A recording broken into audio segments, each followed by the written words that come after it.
اعوذ باللہ من الشیطان الرجیم بسم اللہ الرحمن الرحیم اللہم صل علی محمد وآل محمد۔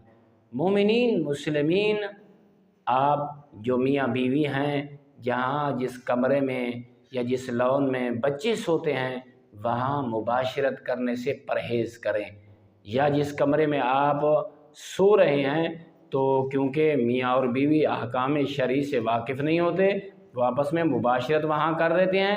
پہلے تو چھوٹا بچہ اگر جاگ رہا ہو، دیکھ رہا ہو تو وہاں مباشرت نہیں کرنی بچہ، ورنہ زانی ہو جائے گا۔